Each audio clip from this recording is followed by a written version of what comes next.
The Angry Chicken is a production of Amove TV. Bookmark amove.tv for more gaming and esports shows. The Angry Chicken is directly supported by listeners like you via patreon.com/TAC. Everyone, get in here!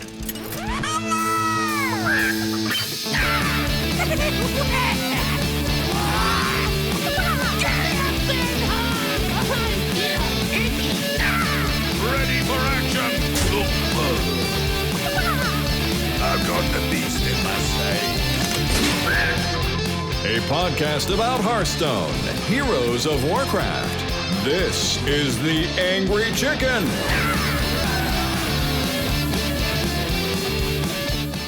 Greetings and welcome everyone to the Angry Chicken. I'm Garrett Weinzerl here, as always, with Willie Dills Gregory. Jocelyn is out. She's off to DreamHack. That's right. She's in, well, I don't know if she's here yet, but she's in Texas. She's in Dallas, I guess. Yeah. She's heading to I don't know why they switched to Dallas from Austin, man. That's annoying. I'm sad too, because I really enjoyed heading out there to Austin for the first one they ever did here in the States, and would like to go back, but I don't know anyone in Dallas. I'm much less inclined to go visit Dallas than I am Austin. I'm curious to know what the reasoning behind that change is, because logistically, I think Austin is pretty good at running cons. We do it all the freaking time here. The convention center is like sweet, and it's right downtown. It's large. It clearly fit all of the DreamHacky stuff. I don't know what Austin doesn't have that they're looking for, right? I don't know. No, man. I mean, they both got barbecue. They both got barbecue. They both have open carry laws. What more could you want? I just think Dallas is, look, and if you're from Dallas, I'm sorry. It's a less fun city than Austin. I'm just going to say it. I just think that it is. I've been to Dallas several times. I have a good time when I'm there, but I would not want to, like, if I could choose to party in one place or the other, I would always choose Austin. I mean, that's just me. I think most folks listening, even those who may be, in Dallas pride strong, would assume that you living in Austin would probably claim Austin as your. I mean, I'm a little biased, but I don't know. I also think I'm just correct as well. All right, I was trying to give you an out. Stating true facts. I was trying to give you an out, so it wasn't so confrontational to our Dallas listeners. But sure, fine. If you wanna wrestling this and just, I'm calling you out, Dallas. That's on you, Bill. Dallas has come a long way in my mind. I remember when I used to go there when I was younger, and I used to think it was not fun at all. And I recently went there, and it definitely has come, like, the nightlife and what's going on. Like, there's a lot of stuff built up there. So yeah, I think this, like, Austin had the advantage of, like, UT and the college townness of it, right? To go that's been going on forever. So it's just. And then, of course, live music capital of the world, blah, blah, blah, all that stuff. Like, they had a lot of things going for them that Dallas didn't.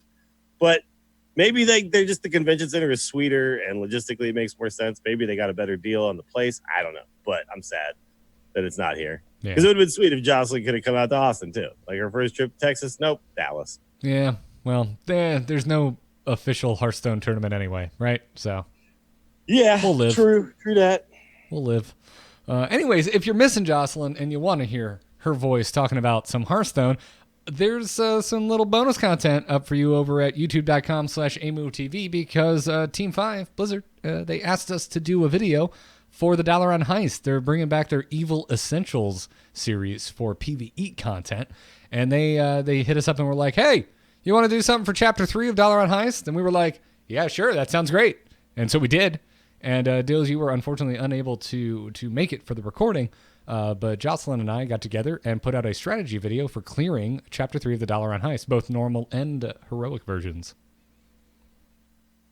So you guys got a clear on heroic as well? Yeah, man.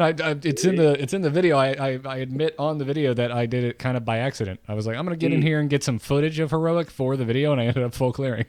So what class did you play? I did Priest.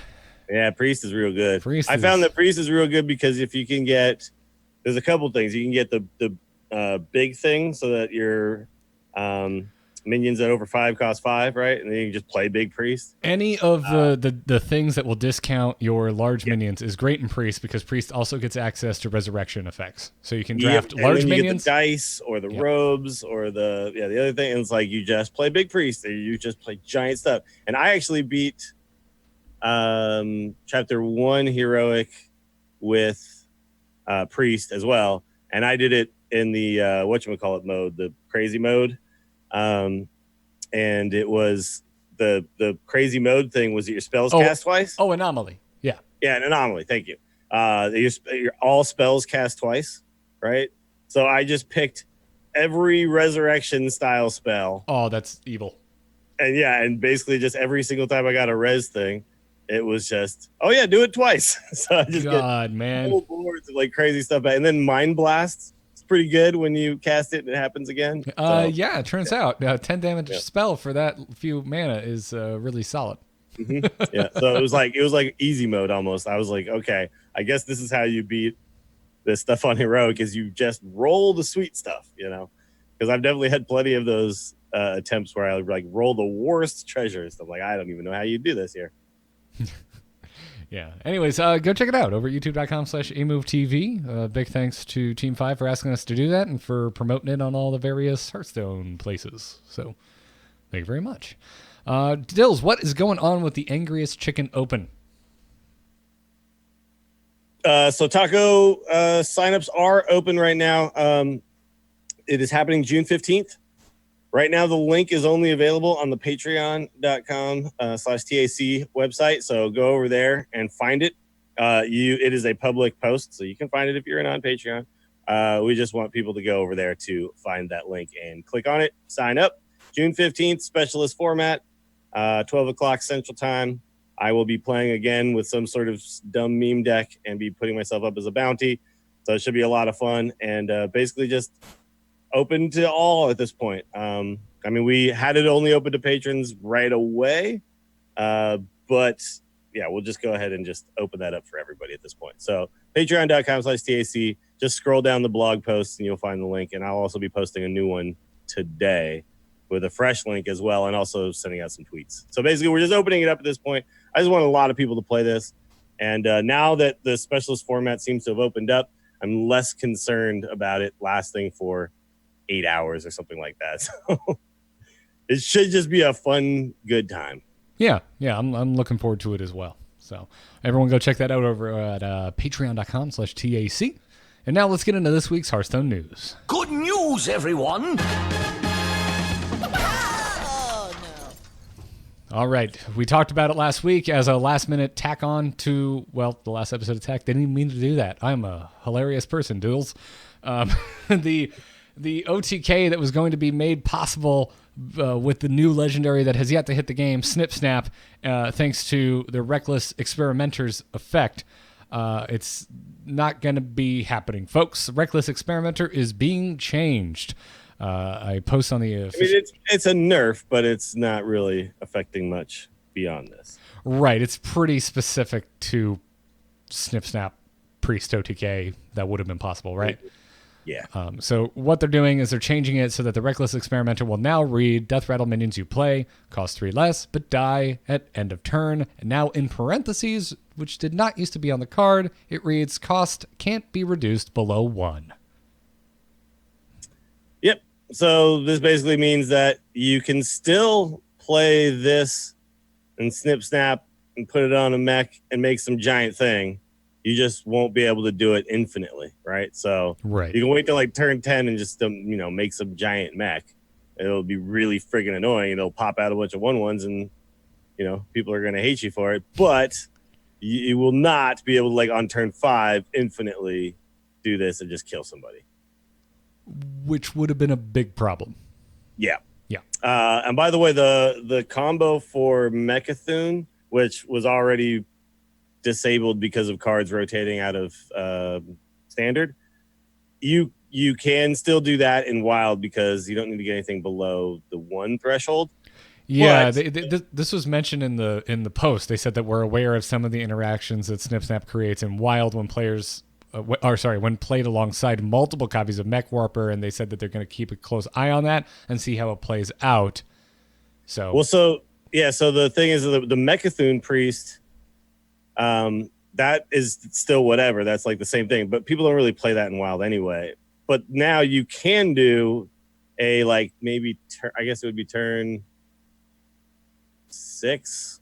You could do this, I guess. I guess it would have to be turn 7. You have to have a mech stick on turn 7, play this, play a Mech Warper, and then technically you'd be able to still do this OTK.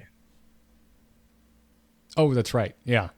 Yeah. So that's because the Mech Warper would make it still go to 0 again. So yeah. I guess their logic is we'll wait and see if this becomes a problem in Wild before we then address it. Right, that's what they said here. So that's good to hear. I mean, they did say weeks, so hopefully they mean that, meaning that like, oh hey, if it just goes out of control, expect a change within a couple of weeks. We'll see. So there's also an FAQ that they put up on the official forums about Rise of the Mechs, where a lot of kind of common questions were answered. First that was brought up, which we kind of addressed last week, was are there going to be dust refunds for buff cards? They said philosophically, cards that we feel we've improved will not be eligible for refunds. That makes a lot of sense. Yep. What was more interesting was kind of the future of buffing cards. It was asked if any other sets are going to be buffed in the future. And they said basically that they like the idea of doing this kind of thing in the future. Obviously, they aren't going to admit to any or commit to anything solid right now, but that makes a lot of sense to me because this looks like, to me, from the outside looking in, this is like an in-game event. I would expect that they do more events like this. Yeah, I would be surprised if they never ever do this again, unless this whole thing is disastrous and is terrible. I doubt it will be. I'm really looking for, like right now, it's honestly kind of weird. I'm playing Hearthstone. I'm just thinking, I really want to play the extra arms priest deck that isn't a thing yet, and I'm kind of like, I'm just chomping at the bit here for these to come out. But I am having a great time in Hearthstone now, but it's just funny. They've talked about this in the past, like holding off on announcements because they want to announce things when they're about to happen, not like, oh, in 3 weeks, this is going to happen. And this is kind of what happened this time. And so I don't know. We'll see. We'll see if this becomes a disaster or not. I doubt it will be. And if it's not, then they definitely do this again. And I love the idea of doing it to a set that is, kind of on its rotation cycle, right? Like it's not going to be here for 2 years. It's going to be here for, one more. I think it's a good time to be. Yeah, it gives it kind of a one last hurrah. And Sure. also, these buffs affect Wild as well. So that's exciting for like the future forever going forward when it does go to Wild, and also just when the buffs hit live. If you're playing Wild, it's going to affect Wild as well. So I'm very into this. And even if it is like a massive failure, I still kind of want them. I hope they try it again and just try doing their going about maybe the roll back buffs some a of little this bit stuff different. and then go one more time and try to get it right this time. I can't see how this would ever be a disaster, just because all of the changes made were so subtle, right? And you made them kind of equally. Obviously, like some classes got, Christology got changed. That's already a decent card compared to, say, Flark's Boomzuka, which is a crap card and probably still is a crap card. Things like that. But I think that was kind of done intentionally, right? Like I think they understood where things were in the meta and said if Paladin becomes good again, that's fine, because right now Paladin is really struggling. Although, by the way, Frozen today was it today? I don't know when it happened. I watched everything on YouTube later. In the Grandmasters League, played a Shirvala OTK Paladin. Oh, really? Oh, thank God, because I watched, I think it was him in a Warrior Mirror against, I'm blanking now, and it was just the dullest thing I've ever watched. I've come around on the Warrior Mirrors quite a bit. I find them really interesting now because I'm starting to pay attention to the early turns and trying to figure out how they set it for the later turns. This was pre-nerf, so I was just like, oh, yay, who gets Luciana first? I think they still mattered then. I just think it's like we talked about, or I talked about with you guys on last show, like that. I think it's just one of those things where it's hard to see it, right? It's like the Warrior Mirrors are like when a team in the NFL runs for a lot of like first down 3-yard plays, and you don't really realize that they're doing stuff, but they're adding up. And then by the end of the game, like the defensive line is tired and suddenly you're like busting open for like 50-yard touchdown runs. It's like you like who kind of wears the opponent down better and puts themselves in a better position. And now that because once I heard Purple say that, I started to pay attention to it a little more, and now I'm like, oh, this is interesting. Like this guy is saving this resource specifically. Let's wait 25 turns and see if that comes into play. And when you start to pay attention to it like that, there's a lot of subtleties that are going on that I think are overlooked, because it's just like, everyone just sees Warrior Mirror and goes, oh, here we go again, and it just stops paying attention. I think you just kind of skip past what is, I think, an important part of the exhaustion is like, I'm not saying that I don't think that there's not skill behind it, or that it's not wildly fascinating to think about how far ahead you have to be thinking about how you're playing this matchup. It's just that you mentioned 25 turns later. That's a lot of turns. That's a lot of turns, no matter how interesting it might be. That's a lot. I think the problem is just that they were one after the other, right? Because you can watch like one or two, but you don't want to watch 12 of them. Yes, it is. It's compounded by the specialist format for sure. Because I was really excited to watch that Frozen matchup, and for some reason I'm completely blank on who was playing. And again, this was the pre-balance patch, but then I got in. I'm like, oh God, I don't actually want to watch this because it's just going to be this times 3. So that's the real issue, is that then they go in and then they're basically both like making small adjustments to their deck, but 25 of the cards are the same, so they're going to come back and pretty much do the same thing. Yeah, it's just now we're going to bounce the Lucianas maybe one more time, or we're going to, you know what I mean? Yeah. Although if I'm being fair, I got to say, it's fine. It's not really affecting me that much. It's pretty much in line with how I consume other esports that I consume via VODs. I don't watch everything. I'm really into StarCraft 2 esports right now. I don't watch Protoss versus Protoss. I hate that matchup. I have no interest in it. I've never been a Protoss player personally. I just skip it. Sure. Unless I hear through the grapevine that something completely bonkers happened. Yeah. Like for me, it's like, I'm going to watch it like I watch, say, baseball. Like I'm going to watch every time Firebat or Zillet or Purple is playing, right? And I think there's a lot of guys I'm just like, yeah, to me, this is like if the Indians played the White Sox. I just wouldn't care, right? I just wouldn't, and like, they're not my teams. They're not the people that I choose to like follow. And what's really cool is I'll be able to follow along. Like one thing I really like is I'll be able to follow along like standings, see who's like moving up and moving down and doing well and all that kind of stuff. That's really exciting to me, where I can just follow it from afar. And then hear about, oh, did you hear about this epic game?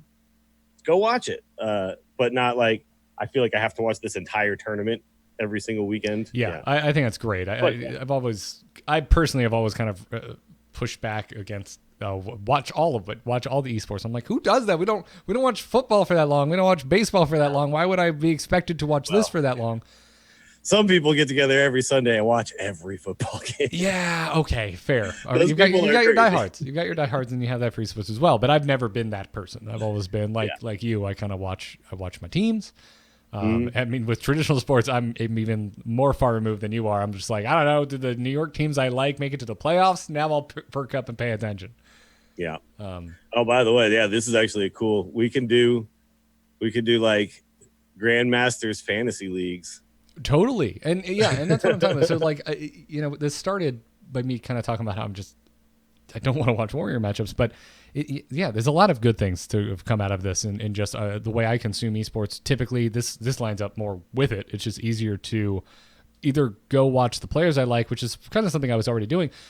But honestly, now I can go watch classes I like. And so I'm finding myself watching some players I normally wouldn't watch because there's a deck I'm interested in, or there's a class that I personally play a hell of a lot more of. I've never been a big Warrior player personally. So that also is kind of... You can stand out from the crowd by bringing something different, right? Which is kind of cool. Like if you want to bring some attention to yourself, show up with some wacky shaman deck and everyone will be like, hey, did you see what that guy played?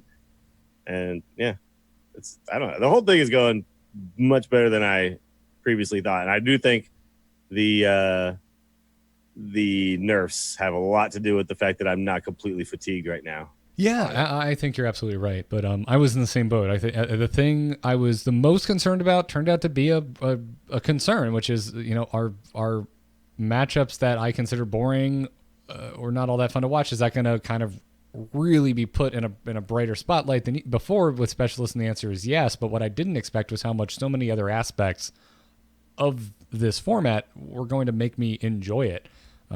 Yeah. And now they did say, by the way, they're going to revisit the specialist format after the first round or the first half of this thing, because you know how there's like one kind of championship and there's like another one or whatever. So they might revisit and say, look, the league format is great, the specialist format not so much, and maybe we'll adjust like that. I heard Firebat bring up an idea that he would like to see them have like every week it's a different format, and then by the end of the season everybody's kind of like played all the formats. So like 1 week it's specialist, 1 week it's conquest, 1 week it's last hero standing, and then it just kind of keeps rotating around, so you get this kind of like interesting dynamic of every week you tune in it's something a little different. And sometimes one deck is really strong because it's really good in conquest but it's terrible in specialist, right? That kind of thing. It might be kind of interesting. I doubt they would ever go that direction, but yeah, I personally would be interested in watching that just because I've watched a lot of Hearthstone, so I understand all those formats more or less inside and out, and that would be interesting.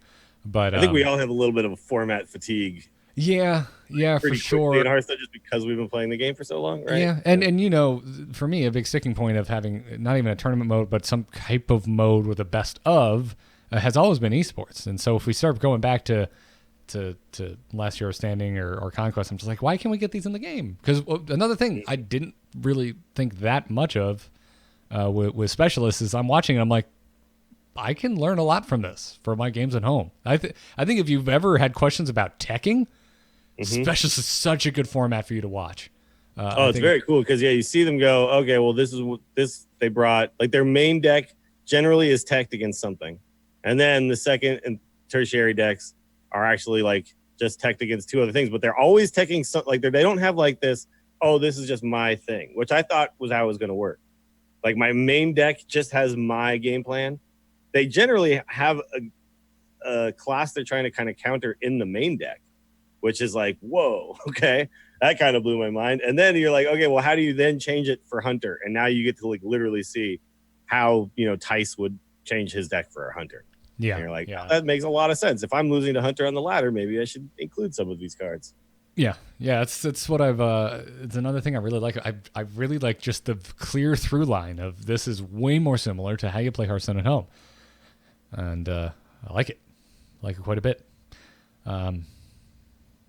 So anyway, getting back to the FAQ for Rise of Mechs, we kind of got sidetracked there by talking about esports, which is totally fine. I wanted to. They were asked why no warrior nerfs, and they said that warrior has enough matchups with classes like hunter and mage that we thought would allow the meta to shift on its own if something like control warrior became the new most popular archetype. And they said, as always, we're going to monitor this. We'll see. Yeah, I mean, I think honestly, just the change to Dr. Boom would be probably enough. I do think that, I was playing against a lot of Warrior one night, and I was just bringing up the fact on stream, like, that I kept trying to bait brawls, yet my opponent wasn't even using brawls and yet still clearing my board because of the whole rush mechanic of Dr. Boom. So I'm like, I can't even bait a brawl anymore because of how good this card is, because they don't even need a brawl to clear 4 minions, right? It's just kind of nutty. And then the Omega Assembly, like all the things together mean that they just end up with so many mechs in their deck. Like they're not limited to the mechs that they put in their deck originally. Dr. Boom and Omega Assembly allows them to generate a ton of extra mechs. So, I was like they were down to like 8 cards left. And I'm like, I know that 2 of these are warpaths and 2 of these are brawls because they literally haven't had to use them the whole game. So how am I ever going to win this game? And I think that's a little overboard. Probably they could probably touch Dr. Boom in that way. I think the whole rush mechanic doesn't necessarily need to be part of Dr. Boom, but I don't know. We'll see. Maybe they could even make him just cost more or something like that because just how powerful that effect is. when it happens exactly on turn 7, you feel like the game is lost. So Yeah. I wouldn't mind seeing it touched, and it's just a little. But I understand 7 mana is kind of Dr. Boom's identity, so maybe they want to actually just do something to the card. Yeah, I'm at the point where I just can't imagine we make it to the standard rotation next year. Yeah, and Dr. Boom's untouched. Like, yeah, we're basically halfway through 2019, right? But Rise of Shadows came out in April? When did it come out? Sure. I don't remember now. I think it was April. Yeah.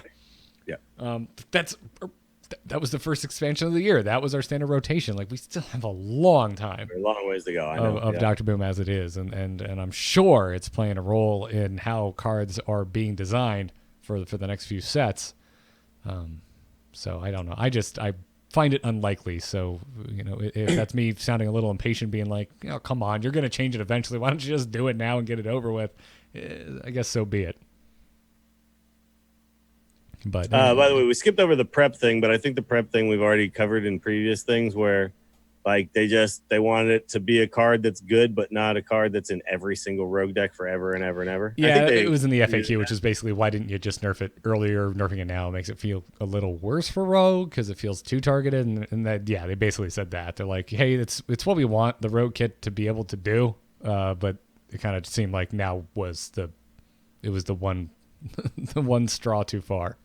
I think the interviewer said that they feel that Rogue got gutted, which we'll talk a little bit later about what Rogue looks like now. I disagree that Rogue got gutted, but I do think that what always happens is happening right now, which is that after a round of nerfs, cards are kind of disproportionately their stats are affected disproportionately because nobody knows what to do yet with them, right? So sometimes a card gets nerfed and then it just goes from like being in 50% of the decks to 0% of the decks because everybody cuts it. Everybody thinks, okay, now it sucks.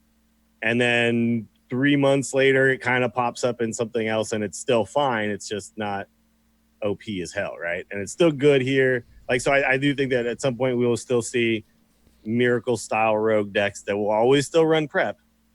I really think the one card that's like is just raiding party that probably just kind of got. If I'm going to say a card got gutted, it's that one, right? And 100%. Yeah. And honestly, that kind of needed to be done even over in Wild. Raiding party was seeing a lot of play, so it's all for it. And I love playing Pirate Rogue and Wild, and I still looking at it like, yeah, that card needed to be dealt with. By the way, it's changed Wild just in a huge way right now because now I don't have to run Galaka Crawler in every other deck anymore too, which is something because there's Pirate Warrior and then there was just a ton of the Pirate Rogue with the Kingsbane, just so much of it that you just had to put Galaka Crawlers in things. And now I can open that slot up to like deal with Big Priest again, so that's fair. Yeah. But wouldn't it be nice if you didn't have to deal with Big Priest? That would be really nice, yeah. Or a Big Priest that didn't have Barnes. I don't mind Big Priest as just an idea. It's just that Barnes, man. Just done with Barnes. Yeah, I'm with you there. I am with you there. Also in the FAQ, it was how did they select cards from each class to be buffed? They said that they chose cards based on how fun or interesting we feel they are to play in relation to how much they are currently being utilized. And I think that's fair with a couple obvious exceptions. You mentioned Crystology. Thunderhead in Shaman. But I do think though that they understood that Crystology was a really good card. They just wanted to make Paladin have like a deck that was viable against what other people were doing, I think. So it's like I get it. It's funny, like, so we had the whole thing about the Warrior cards that got buffed, and I do agree, like those two cards didn't need a buff at all. But it was like Kibler on Omnistone said like the exact same thing I said, which is like they aren't in the deck anyway. They're only going to affect this percentage of games where they are found through Omega Assembly and Dr. Boom. It's like, I think it's going to have a very small impact overall, but like he said the exact same thing. Like they didn't have to do this. They could have buffed 0 Warrior cards and nobody would have been mad. Right. But I think they just felt thematically like they had to. And right. And that's always cards they thought were going to have a minimal impact. Yeah. And doing things for arbitrary reasons has always really rubbed me the wrong way. Yeah, I know. It's like, but they just, they've always done it like this, right? Like each class gets a quest, each class gets a legendary weapon, each class gets a death knight. Like if they did this thing and then said 8 of the 9 classes get buffs and warrior gets nothing. I don't know. I think that's like the thought process, but I'm with you, man. It's just like, you don't have to stick to these hard and fast rules all the time. You can just do what's right for the game at the moment. And, it'll be okay. Yeah. It's fine. And honestly, in this FAQ, they're saying, hey, we're still monitoring warriors. So that could have been it too. They're like, they could have had a meeting and been like, guys, we really don't need a buff warrior. And they may have said, yeah, well, we'll deal with Dr. Boom if we have to. We still don't. We still don't think it's conclusive that we absolutely have to deal with them, but we're keeping an eye. It's on the table. Let's just buff. Let's make warrior part of this, because what would suck is if they. You're right. You've sold me, Dills. If they came out and they're like, we're not buffing warrior, and then before this hits, Dr. Boom gets nerfed, then warrior really just feels left out in the rain. Yeah, but I just guarantee you that no one's gonna go. Man, the big problem is beryllium nullifier, man. They just need to bring that card back in line. Like no one's going to be saying that. It's always going to be Dr. Boom, Dynomatic, Omega Assembly. Yeah. These are the cards that are making Warrior what they are right now. I honestly think they should give Warrior the Mage and the Rogue treatment and deal with some of their old control cards, because the problem is that I think you give Warrior Warpath, you give Warrior Dynomatic, you give Warrior Dr. Boom, they already have Brawl and Shield Slam and Shield Block and Execute. It's like they have all this stuff already. Now you're giving them more. Their removal is already a core part of their kit. So if you want, and then, again, we've come full circle, Dills. We're back on the classic and the basic set. Look where we found ourselves, because I'm assuming they want warriors, they want whatever class to deal with the board in new and inventive ways. Yes. In most places, Warpath right? Is a sweet card. Exactly. But when you have 2 Warpaths and 2 Brawls, it's like, come on, man. Yep. So why are we still having this conversation? Why can't we do something about classic and basic? And I'm gonna keep bringing it up when we keep coming back around to, hey, you know what the problem is? These cards that have been really freaking good since the dawn of time. Yep. We've been playing around Brawl for freaking 6 years now. It's like I'm kind of done doing that. Yeah, and I would like to end cap all of this with, I am so stoked on Hearthstone right now. I think they're doing such a good job. Really in a good spot. Amazingly, like with all the problems that it has, it's definitely like, to me, like the funnest game to play still right now. Yeah, it's just that eventually when we have these conversations, we swirl around, and where do we end back up at? Classic and basic cards are getting long in the tooth. Actually, I would omit getting. They are long in the tooth at this point. Yep. I just rotate them in and out, man. Yeah, pull in cards from other sets to make a classic basic set. I really... Arena's super cool right now. Hell, Dalaran Heist is really cool right now because I'm getting to play with all these old cards that I haven't thought about in a while, unless I went over into Wild, right? I want that in Standard again. That would be really cool, to bring Muster for Battle up again for Paladin. I would love to have that card in my Paladin deck again. Sure. It's been long enough. Why are we forcing ourselves to go about it in this way? So, I don't know. I really do feel it's something they're going to address in the next year or two. Like, it's just, it has to happen. I don't see it staying this way. And what we're seeing this year is, honestly, it's a Team 5 of change, and I like the changes. So I think they're going to carry this momentum going forward. I just think they're going to keep kind of throwing out old rules that they had set for themselves and enact some change. And I'm looking forward to it. It does feel that way. Honestly, I think we could all say we want it to move like at hyperspeed, but there is movement happening. It's like we can't really deny that, This speed, especially with Rise of Max, and I may be singing a different tune afterwards. Who knows? Rise of Max may really upset the apple cart in a bad way, but I'm assuming it's going to have a pretty good effect. I don't think very few classes I think are actually going to use a lot of the cards that are buffed, but there may be a couple standouts that do break the mold and change up the meta just enough to make it interesting. If nothing else, Snip Snap I think is going to see quite a bit of play because Zilliax is still in the game. So. There's all that to contend with, and if that hits, man, what a great cadence of updates. I'm really happy with it. So, bring it on. On top of all this, the final FAQ thing was how long have they been thinking about working on these buffs, and the TLDR on that is that they have been thinking about it for a while. So, they said, and then they kind of talked about the history of events. Hey, past events were all more or less the same, and they wanted to try something that was very different. And I would say they've succeeded. Whatever the outcome is, this is very exciting and very, very different from what they've done in the past. Yeah, shake-up is always good. Yep. Well done. Now keep it going. Do something about that basic classic set. Another thing that surprised me, and I missed it entirely. This went up Friday last week, and then I was just like, Memorial Day weekend, I'm off. They put out some hotfixes, and they say hotfixes, but balance changes for the Dalaran Heist. Yeah, I think the idea here is if we're going to charge people for this content, we better also keep up with it. Yeah, and that's the correct way to look at it, right? If you're Blizzard, you're Team 5, you're charging $20 or whatever for this content, you better make sure that it's right, because I don't want to pay for something and then be like, oh, this isn't very good. Also, if we're going to be replaying this content, which is the idea here, it's a replayable style single player campaign essentially.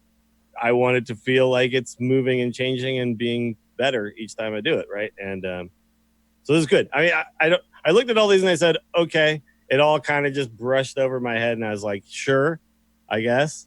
But it's just nice to know that it's happening. They're looking at the data and they're making some small adjustments. Yeah. The only one I'm really excited about, like, I look at it, I'm like, yes, great changes, Togwaggle's Dice. They said that they slightly increased the power of Togwaggle's Dice, the passive treasure. And apparently they also adjusted the rarity of some other passive treasures. I guess they have rarities assigned to them, and that's how often you find them. I think some of them were like a little too OP, and they want to make those happen less often. Togwaggle's Dice I thought was pretty good already, but I guess apparently there's also some confusion about how they worked. It's not like it randomizes between 0 and 10. It randomizes up or down at random, so you'll generally stay around its initial cost. But that being said, that means that, like, because I was always drafting it as like, okay, now I'm picking the biggest cost thing ever, and I'm hoping it eventually goes to 0. But I guess I was assuming that would just happen completely at random. But no, it'll go down 6 or it'll go up 5. But if it was already 9, it just goes up to 10. That kind of thing. It's like it has its starting point and then it goes up or down. Yeah, and I believe this obviously it can't cost. I don't believe I've ever seen a Togwaggle's Dice make a minion cost more than 10. So it doesn't make it unplayable. But it's certainly still possible for a high cost minion to end up being 0. Because that has happened. It is. It's just I had assumed that it was randomized. I'm glad they clarified this, because I had assumed that it was just picking a random number between 0 and 10. Yeah. So my chances of it, like a Ysera costing 9 or costing 0, were exactly the same. But no, the chances of it costing 7 is higher than the chances of, or sorry, I should say the chances of it costing like between 6 and 10 are higher than it being between 0 and 5, right? Because it's moving up or down from that 9 mark. I also did do some testing with the dice with Emperor Thaurissan, because I was like, does this affect it? And now I have clarity on why it seemed like it was, because it is adjusting from its base cost. And so the base cost with Thaurissan goes down every time it gets a tick. So it keeps that cost reduction and then randomizes from there. So I had a game, like my testing involved me playing like 3 Thaurissan's at a time. And then the very next turn, they like all cost 1 or 2. And I was like, oh, okay, it is working. So I had someone in my chat be like, oh, it's stupid to pick Thaurissan when you have the dice. I had assumed that. I'd assumed that, but I'm glad that you've confirmed that that's not the case. And yeah, so I'm glad. I haven't gotten Togwaggle's Dice since this went live, so I don't know how it feels, but I had a remarkable amount of times where I took Togwaggle's Dice and my cost would stay the same. Yeah, it would be like I'm getting unlucky, and now it makes sense. Like I'm not getting unlucky. I'm just getting a standard roll essentially. I'm not getting lucky. I'm just getting nothing, right? Yeah. I mean, it's still, I've a lot of my clears have been on the back of Togwaggle's Dice and just going big. But it's still, there were just those moments where it's just like, I feel like this treasure should feel better. Like it's a feeling thing. But when you play a 2-mana Lich King on 2, you're like, okay, I win this game now. Yeah. Yeah, That's what Togwaggle's dice does. But when my 3-drop is 10 mana on 3, it also feels bad. So, sometimes that happens. But I'm glad that they're doing this. Then they adjusted all kinds of stuff on normal encounters. Apparently, Vosno, I don't actually remember which boss this is. I mean, so much of this is difficult to talk about because the bosses are randomized. We may not even have seen some of these in our playthrough. Vosno doesn't ring a bell for me, but apparently his deck was a little too powerful. They brought the power down. A bunch of decks were adjusted in heroic, both making some decks more powerful and making some decks less powerful. The one that does jump to mind is they say they decreased the power of Lindsay Redgren's heroic deck, and I did notice that gnome, which is typically comes up very early on in your run on heroic, her deck is very powerful. Yeah, there's some times where I'd play heroic and I just like couldn't beat the second boss or couldn't beat the first boss. I'm just like, holy crap, this is crazy.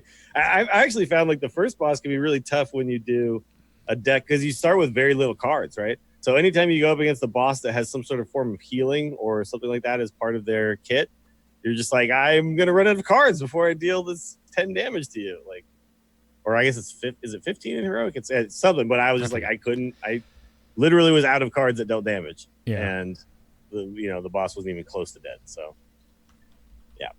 yeah. I think this is all great. I'm excited to continue playing Dalaran Heist. I think it's been really fun so far, and it's been a perfect way for me to like play Hearthstone at work and things like that, where I don't want to log in and play a game. And again, I just hope your boss isn't listening. Yeah. Yeah. So if you want to see the changes in full, head on over to the official forums. We've also got a link in the show notes over at amove.tv/TAC. But anyways, for today's strategy, we're going to be kind of taking a look at the meta as a whole, seeing kind of how it's been affected by last week's balance changes. But before we do that, we have a sponsor to thank for today's episode, and that is Harry's. You should go check out their wonderful razors to shave your face with over at harrys.com/TAC. Dills, I mean, it really shouldn't be a surprise to anyone who has listened to more than one episode of The Angry Chicken that you and I are strong Harry's, fanboys. Yeah, I'm Harry's for life. Harry's is like NWO to me. It's for life. But you're not Harry for life thanks to Harry's. No, I'm hairless for life in all the right places. Thank you, harrys.com. Yeah, they make some really nice stuff to shave your face or shoulders with, and it's all affordable. It's all delivered to your doorstep. And have I mentioned how good that shave gel smells? It smells wonderful. So, big fan of it. Have them littered all over the place in my overnight bag, obviously on my sink and in the shower for whenever I might need to get my shave on. And you can get your shave on with their trial set. It's a $13 value trial set that comes with everything you need for a close and comfortable shave. You get a weighted ergonomic handle, a 5-blade razor with a lubricating strip, and trimmer blade. I love that trimmer blade. I know I've said it before, but I'm going to say it again. It's very good. It's very accurate. Here in the summer months where I'm spending a lot of my time with my shirt off, the trimmer blade is helping me keep, certain hairlines in check that may be growing out of proportion in my older age. Yeah. No, it's really good too. Is like when you're doing the neck and then you just need to like line it up right here. Uh-huh. Oh yeah. Uh-huh. Because like with the full thing, you're just kind of it's a little guesswork, but then you can really get down and dirty and make it real perfect with that trimmer blade sweep. Laser also record. for me, Love it. like I said, it's the sides of the mouth right here. Mm-hmm. These are real hard to get to with the quad blade, like regular part of the razor. But that little trimmer blade is just like you get right in there. The 5-blade. I don't actually know what 5 would be. What would that be? Because there's triple, quad, and then I don't know what 5 is. The 5-blade. Sink blade. Is it? That's what I call the one that I keep on my sink. So, okay. Anyways, you also get their rich lathering shave gel and a travel blade cover to take it with you. All of this by going to harrys.com/TAC. Go check it out. Angry Chicken listeners, you can all redeem your trial set over at harrys.com/TAC, and you'll let them know that we sent you, and you will support the show in the process. So we thank you for doing that, and we thank Harry's for sponsoring this episode. Now, let's get into this week's meta discussion. Hit it very hard. Wanna blow something up?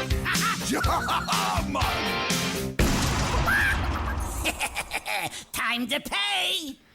So we've had some time to live with these balance changes, Dills, and I gotta say I'm not too surprised by what has happened. Yeah, I'm not. Well, okay. So I guess what's happened is that the meta is now no longer built around one deck, which is the rogue deck, right? And that's basically what Team 5 was trying to accomplish here. They wanted to make sure that rogue got actually hit and not hit in an insignificant way. And that's definitely what's happened. If you look at like the overall meta, it's clear that everything is shifted, right? I'm a little surprised about a couple of things, I will say. I didn't see Secret Hunter jumping to the top. That, to me, was not the deck that I was predicting. I really did think, Mage, Mech Hunter, the Bomb variant of Warrior, and maybe even like Zoo. Like Zoo was kind of tamped down a little bit by the Rogue deck. These were going to be the things that kind of came forward, but apparently Secret Hunter was getting owned by Rogue and has now found its footing. I kind of think that has to do with Mage, maybe, and the prevalence of Mage on the ladder. But I don't know. It's all very interesting. It's all still shaking out. I don't think we've landed in our final spot here yet. I think Rise of Shadows meta is still shaking out. So because Secret Hunter, there are decks it struggles against. Like it really struggles against Druid, and Token Druid is still one of the most popular archetypes that are being played in the ladder right now. Yeah, right now they're saying, according to HS Replay, Tier 1 is Secret Hunter, Murloc Shaman, Mech Hunter, and Token Druid. And I will say these are the decks I see the most often, for sure. Yeah, because this is Hearthstone ladder. This is our best of one. It's about what is the best to grind with. What's going to give you the best chance over the most popular archetypes that are being played right now, and that's how we. That's always the case for the most part. Anything that has the highest win rate when you're looking at a stat-based website like HS Replay, that's what you're going to see. The things that are doing the best are going to be played the most and start rising to the top. And so Secret Hunter it's just so good against so many things. Its one real weakness is Druid. It struggles against Res Priest, which is granted fairly popular, but it's not on the same level of the other hunter archetypes of Mage, of Token Druid. It's not nearly in the kind of wheelhouse as those decks are. Yeah, actually, I think I haven't seen one of those since the nerfs happened. Mm-hmm. And the big thing too is that it's seeing this top 4 list. I mean, I'm just seeing it everywhere. Well, and Control Warrior. Yeah, still seeing quite a bit of Control Warrior. Yeah, and Secret Hunter has a pretty strong matchup against Warrior. Both of them, as a matter of fact, Control and Bomb, which are the two most popular right now. Bomb Warrior actually kind of running away with popularity. If you go and look at games played, there's a significant more number of Bomb Warrior plays. Games I think played. That's like I choose if I'm going to play Warrior to play Bomb Warrior, and I think the reasoning there is that if I'm playing Control Warrior and I run into another Warrior, we basically now have like a 40-minute game on our hands that I didn't want. And if I play Bomb Warrior and I run into a Control Warrior, I win that game, right? And I do it pretty easily because I can just fill their deck with bombs and deal that damage over time. And then a lot of our cards kind of mirror each other. Because the Bomb Warrior is like it's a Control Warrior that has the ability to turn into a beatdown if it can, right? If that opportunity presents itself, whereas a Control Warrior can't really do that. So it's just like has that natural advantage, I think. But it's just like I just don't want to do that. I don't want to play the 40-minute matchup. I just don't. No, I don't. So I don't either. And it's something I feel like I really came to terms with last year. Was like I just don't like long matchups. Yeah. At a certain point, if you're trying to climb, if I'm just playing Hearthstone, I'll play whatever I feel like playing. But if my goal is to climb, I just I only have so much gameplay stamina to really, use my time as a resource, and I don't want to risk getting into a 40-minute game. Yeah, exactly. It just shuts down all your momentum. You get to the end of one of those games, and you're just kind of done with Hearthstone, right? Yes, yeah, because as we talked about with specialist format, like there's a lot of thought that goes into that mirror matchup. It's mentally exhausting. So very challenging. Like there's a lot of like decks that have kind of come out of the woodwork as now being possible, like the Murloc Shaman. I didn't. There's variants in this too. There had been people trying to do a Murloc package with a control shaman shell type thing, right? But now we're just kind of seeing, no, we're just going like Murloc into Murloc into Murloc into kill you. Yep.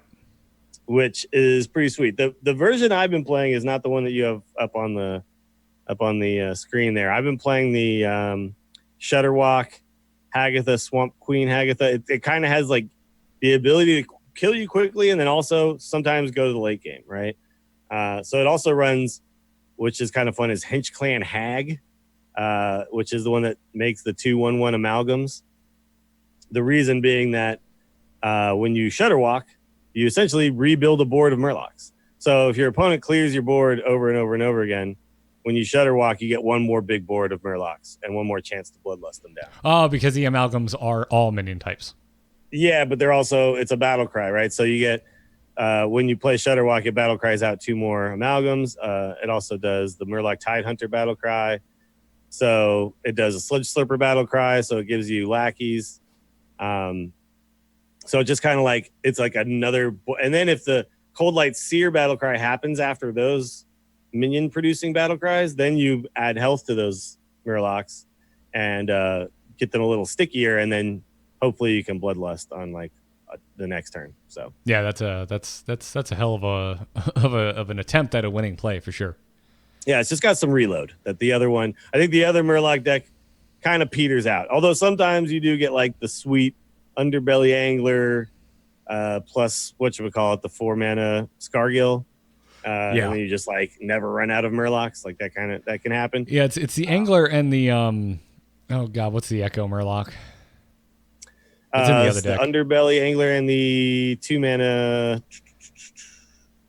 I don't know. It's not in this version. Ghostlight Angler. Ghostlight Angler. Yeah, there you go. That kind of helps. Obviously, you need the discount, but that really kind of helps when cards get low.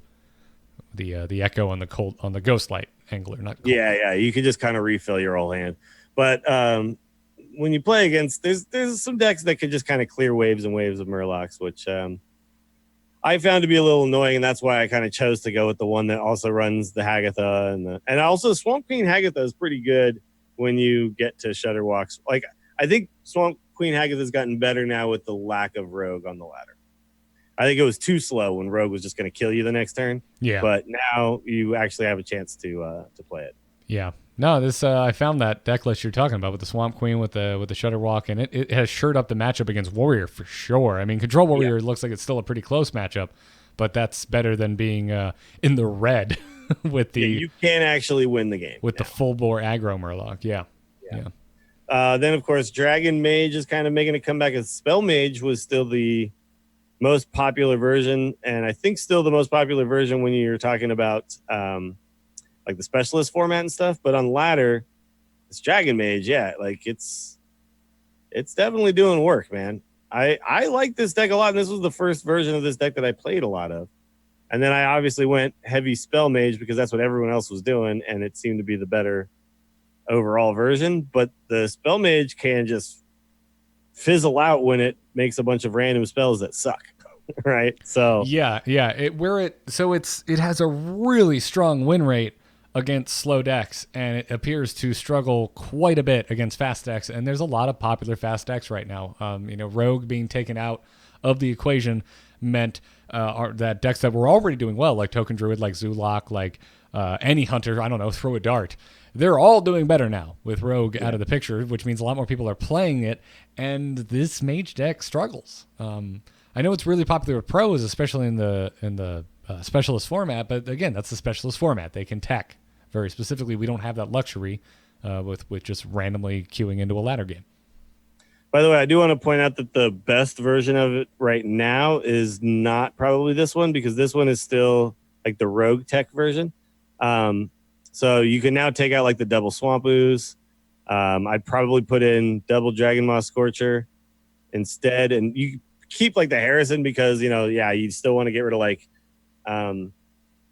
wrench, whatever thing, the bomb generating weapon and stuff like that. But like the double Swamp Ooze and the Harrison, that was there because of Waggle Pick, right? So now you can, like, I would tech for things like Token Druid and Murlocs now, probably. Yeah, right? it's interesting. You omit Ooze, and there's only one deck that comes up, and it's still running Harrison. Yeah, no, like I think a Harrison is still fine. Though the version that I was looking at had like it had the Alex Straza Caligos Mountain Giant. It had one Power of Creation. It had Mossy Horror was in it, I think.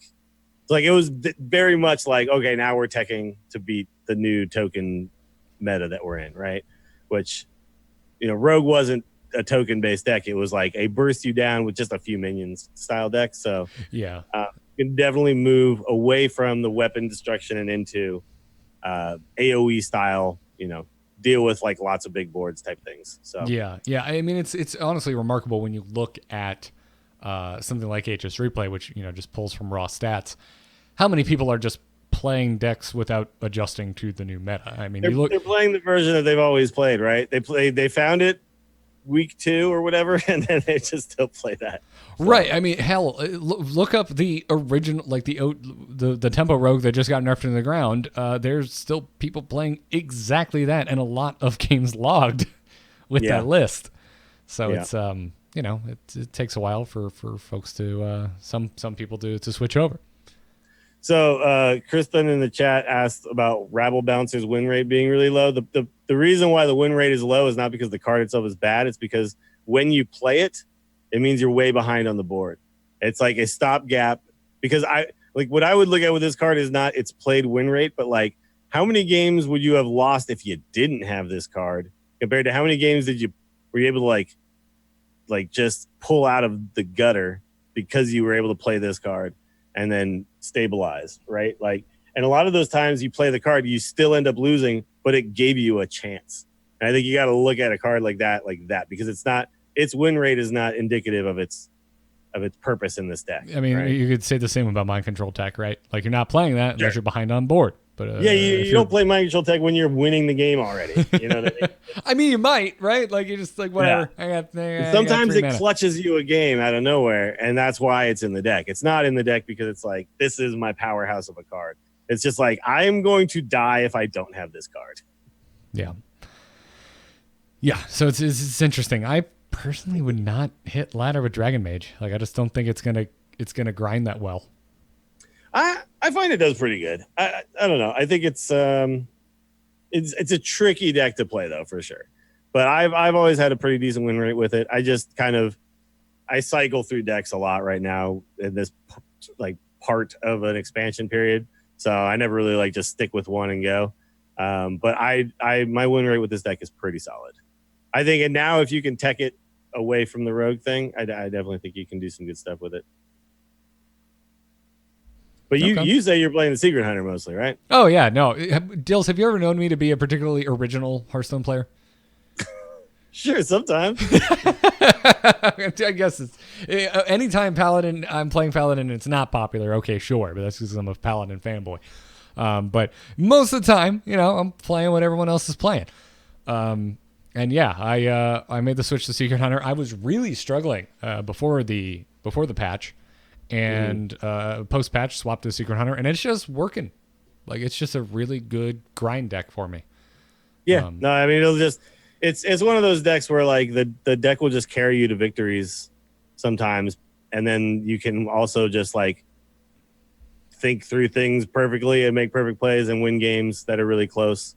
But like sometimes you just get the curve right and you just crush people. Yep. And that'll happen often enough that this will be a deck that you can. Like if I just need a deck to climb, like this will reliably climb. If I'm trying, you might go through a short loss streak, but it's just like, I just wasn't drawing Secret Keepers for a while. And then variants will even out, and we'll draw Secret Keepers. Right? Exactly. So when grinding is my goal, when climbing is my target, my mind eventually always comes back around to, okay, I understand the meta. So the thing that tilts me right now is poor matchups. Mm-hmm. So eventually I just come back around to, well, what do I feel okay with losing to? Like, how do I shore up just the randomness of ladder. And so I always tend to, especially when I'm just trying to climb quickly, focus on decks that just have the best all-around matchups that also aren't too draw dependent. Murloc's Shaman, very high win rate right now, working for a lot of people, but this goes all the way back to like my shell shock of just never getting Mech Mage to work back in GVG because it was so heavily draw dependent. I don't like decks like that. So I have found myself here playing Secret Hunter, which absolutely can draw like a beast and just win off the back of just a fed Secret Keeper. But it can also do just fine with a normal ass hand. It doesn't need that to win. It just sometimes you might get a really easy win out of nowhere and just steamroll. Yeah, I was playing a little bit, and one problem I had with the deck though is like I just found that if people played around my secrets well, my deck felt kind of gimped, right? Well, you are traditionally always higher in the ranks than I am, so that makes a lot of sense. Sure. Yeah, I mean it's just I and we were talking earlier before the show that as you rank up, this deck probably goes down in win rate, but you brought up this is a really good like get to dad legend, then maybe transfer to something else, right? And I think that's a really good assessment of this kind of deck, which is probably why you see it's really popular because most of the ladder is not 5 to legend. Most of the ladder is in the I don't know where, probably mid-teens somewhere. A lot of us that for a lot of players I hear that hey, dad legend 5 rank 5 is my goal. Like so you're probably starting around rank 10 ish. Mm-hmm. And this is great, and I like these kind of decks too because that means once you get over that hump, once you reach your base goal, like I want to hit 5, I'm here now. Things are going to get harder. Well, whatever. You had this deck that you know inside and out. You know exactly how to play this, and it makes the grind a little bit easier. Now suddenly you have to switch decks. Okay. Now you can focus on learning your deck and not the decks you're going up against because you're already. I like autopiloting through the lower ranks to the higher ranks so that when I get to the higher ranks, now my job is to learn my deck, not my opponent's. So this is kind of funny, but I just clicked. If you just look between ranks 16 through 20 at the meta tier list. Secret Hunter is the only tier 1 deck, and it is at 65% win rate. So, like, next to 20, Ooh. Yeah. Ooh, I mean, Mech Hunter is underneath it with a 61, which is still wicked high. Sure. But, start clicking the little pluses above each thing, and you'll see what I mean. Like, it's just, as you go up, it just kind of like, things start to catch up with it. Yeah, right? well, that makes so much sense, right? Yeah, it really does. I think, that's the thing. It's like if you are at rank 16 through 20, dude, play some Secret Hunter and take advantage of the fact that your opponents are not going to play around your secrets. The thing to note too, though, is that like every other deck on this list also has a bigger win rate in the lower ranks for the most part. Look at Dragon Mage at 16 to 20 has a almost 56% win rate, but suddenly we move up to 1 through 5, and Dragon Mage is down here at a 50% win rate. So, well, I think there's a lot of one of the biggest factors in that is that at those lower ranks, there's people not playing optimal deck lists, right? So the people who are playing the meta lists are having much more success. Mm-hmm. Like imagine, like if you're only at Legend, are you gonna run up against somebody with an incomplete collection playing unlikely, right? Random cards? Yeah, like no. So. Yeah. Yeah, it's just guaranteed that as you go up, things are going to smush together a little bit. Yeah. With all decks, for sure. Yeah. And before we move on from Secret Hunter, we did have a question from our Discord, our patron Discord. You get access to it if you're a patron. Cheesy Bob wanted to know. He said, I've been finding some good success playing Secret Hunter. I just have a few questions about some of the specific cards that synergize with secrets, the main two being Sunreaver, Spy, and Masked Contender.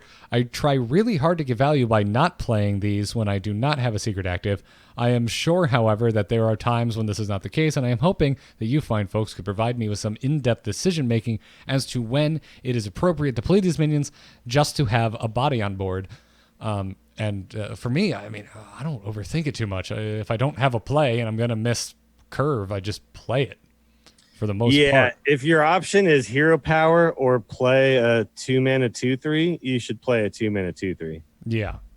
Yeah, because that's just gonna win you the game more often than a hero power. Because how many games would you have been stoked to drop a Secret Keeper on 1 and a trap on 2? Well, cool, you have a 2/3 on 2.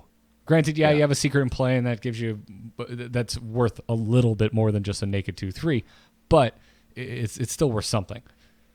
Yeah, I think the trap that a lot of cards fall into, and one of the biggest things you can look at is the fact that in Arena you could look at stats at one time, and Bloodfin Raptor had a higher win rate than Acidic Swamp Ooze, and the reason being that people would play a Bloodfin Raptor on 2 as a 3/2, and people would hold an Acidic Swamp Ooze, waiting for a weapon to kill, and not play it just as a 3/2, right? Yeah, if it was a paper card, you would have bruised your thumb and index. You would have been holding on to that card so damn hard.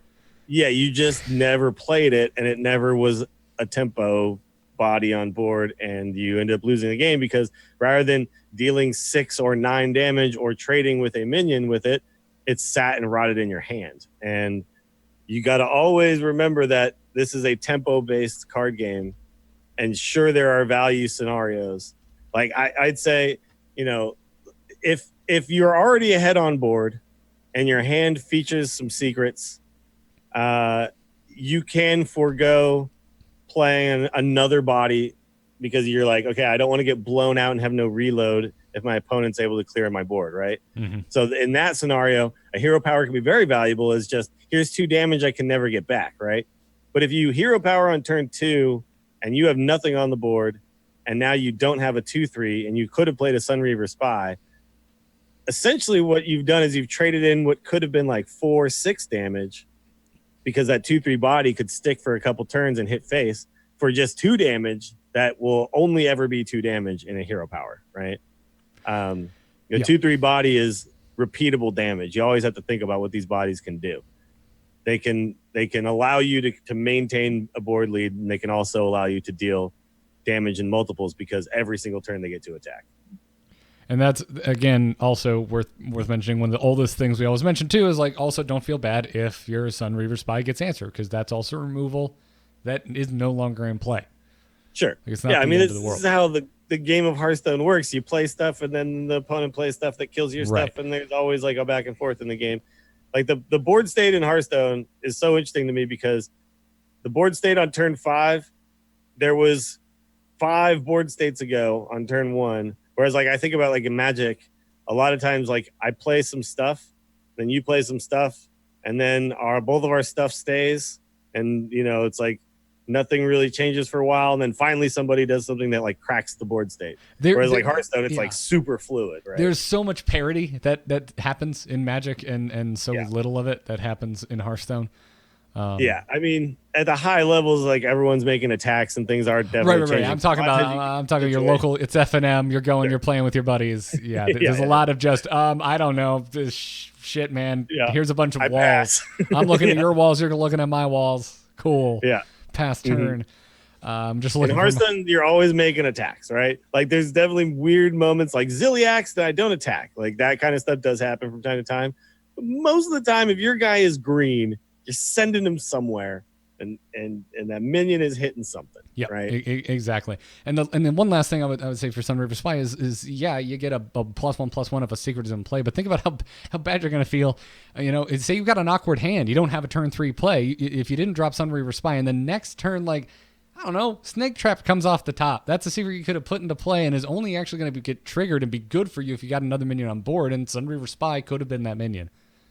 Sure, but even then, like, you could still play the Snake Trap with a Sunreaver Spy as a 2/3, and the Snake Trap will still now has a body to, like, because imagine, like, if you didn't play the Sunreaver Spy on 2, then on 3 you draw the Snake Trap. Now I play a Snake Trap, and now by turn 3 I've still done nothing to the board, right? And now on turn 4 I play a 3/4, but what I could have had is on turn 2 a 2/3, on turn 3 play my Snake Trap. It gets activated. I now have a 2/3 and 3/1/1s going into turn 4, where now I can do something else on turn 4. It's like, instead I skipped turns 1, 2, and 3, waiting to play a 3/4 on turn 4. That's what I was trying to explain. You know what I mean? I was saying you would feel bad if you held onto the Sunreaver Spy because you could have had 3/1/1s as a result. It's like you're in such a worse position by not playing the Sunreaver on 2. Yeah. Also, Animal Companion is a really great turn 3 play. And you know what really sucks is not having a minion on board when you roll Leok. So Oh, sure. Absolutely. Yeah. The other thing, too, like I've definitely had games with Secret Hunter where I play Sunreaver Spy as a 2-3 on 2, and then Mass Contender as a 2-4 on 3, and it's just how the game played out, and it's just what it is, right? But at least I was doing stuff, and I was getting damage into the face. Yeah, the way I think about these cards, like this is an upside to them, but these are just your stepping stones to your big plays. You know, like just getting your subject 9, deploying all your freaking secrets, so by the time you play Zul'jin, you're summoning all of the 5/5 wyverns with rush and replaying every secret from your freaking deck. You're not winning the game off the back of your Sunreaver Spy or your Mass Contender. It's just that there's a nice little upside on these cards, but you know, not getting the +1/+1 or not playing the secret off the Mass Contender, that's not going to make or break your game. So it is definitely, in most cases, safer to just deploy them on curve, whether or not you're getting that upside. I think it's really important to mention, too, when you're talking about, I want to get value out of these cards, you have to remember what kind of deck you're playing. And Secret Hunter is not a value deck. It is a tempo kill you deck. You should play it as such. Exactly. Right? I mean, why are we even running so many traps in the first place? It's because we're replaying them all with Zul'jin. Like we get to waste so many resources because of Zul'jin, because of Unleash the Beast. That's freaking twin spell. We get 2 5/5s with rush out of it for 1 card. Yeah, it's spread over 2 turns and 12 mana, but that's freaking fantastic. Yeah, it's one of those decks that's like it's not meant to hold cards. It's meant to play cards, put them onto the board. Those cards are now in play. Yeah, if you're playing Control Warrior, you might say, I could brawl these 3 minions, but I could also hero power and I'm alive and I have plenty of health and I could brawl maybe 4 minions or 5 minions next time. That's the kind of deck you want to be looking for value. In this kind of deck, you want to just be looking for tempo. Yeah, absolutely. And so the last thing I want to talk about before we take an email and wrap this episode up is what the hell is happening with Rogue right now? And yeah, where do they go from here? So the most popular Rogue deck being played right now, which I'm showing on screen if you're watching the video version, but I don't know what the hell to call this thing right now. It's just Replay's calling it a tempo Rogue deck, but I haven't seen any names being thrown around. It is a tempo deck. I just call it a Hook Tusk tempo deck. Okay. Yeah, because the like thing is there are variants of this that do not run Pirates or Hook Tusk. But it's still running like the Blink Fox and the Underbelly Fence and the Evil Cable Rat and the Miscreant. However, so the one I brought up on screen, this is the most popular Rogue right now, and it's got Hook Tusk, which is running in conjunction with Cursed Castaway, which is obviously a fine a fine Rogue card to get off of your Captain Hook Tusk because it has a Death Rattle on it. It's also got the Ticket Scalpers, which have the overkill of drawing 2 cards, which is freaking fantastic if your Hook Tusk finds these Ticket Scalpers. Because, your Hook Tusk, if you haven't played with Hook Tusk, it summons 3 pirates from your deck and gives them Rush. So now you've got a Ticket Scalper, 5/3, with overkill, draw 2 cards, and now has Rush, and you get to draw some cards and also take care of your board. By the way, the Ticket Scalper has got a lot better, too, with lackeys, because there's the lackey with +1 and give Rush. Yep. So, like before, it was basically Hook Tusk or nothing to get value out of these guys. Now with the lackey generation, you actually have multiple ways to activate them. Yeah, and so this deck is all well and good, but there is a variant of this deck that isn't getting as much play, but has a significantly higher win rate, and this is the deck list I want to talk about because the most popular Rogue right now is running that Hook Tusk package. It's running the Blink Fox and Lackey package as well, but the most popular one is running 2 Shadow Steps, an Edwin, and 2 Shark Spirits. The version of this that is actually seeing the highest win rate right now has cut out all of that. It has no Shadow Steps, no Edwin, no Shark Spirits. Instead, it has put in 2 Macaroos, 2 Hench Clan Thugs, and a Leroy. Yeah, so it's still kind of like going the aggro routes there. Just being like, look, I generate cards and then I hit your face and that kind of thing. I think you can kind of get away with a lot of this stuff as long as you're dumping the card that really got affected in Rogue, which is the raiding party, right? Like I think Prep is still a fine card if you want to play some sort of a miracle style thing or a deck that has a bunch of spells in it. But I think rightly it's the Miscreant that is stuck around, and now it's just how do we build the package around what other good cards Rogue had, which I think is really cool because now we're seeing that cards like Vendetta, which you look at and you're like, how is a 0 mana deal 4 not good enough? How is a Hinge Clan Thug not good enough? Right? Like, how are these cards not good enough to be in my rogue deck anymore? And it's just because of like how disgusting Waggle Pick and Raiding Party and Prep were all together, right? So by doing these changes, they've opened up the space now for these other rogue cards. And I think that's really a positive. It does mean, though, that rogue has dropped down to, I think they're calling it a tier 3 deck now. Is that right? Yeah, again, it's HS3 play, and theirs is done strictly by the numbers, right? Sure. It doesn't take into account the what's the ceiling for this? What is the maximum potential when this is played correctly? Which is what you get. You get the human opinion. If you go look at a tier list, something like over at you would see over a Tempo Storm, right? Yeah. By the way, I am seeing a 60% win rate Tempo Rogue that is still running. Dread Corsair, Raiding Party, Waggle Pick, Myra's, Captain Greenskin, like that whole package. Okay, but how many games are played?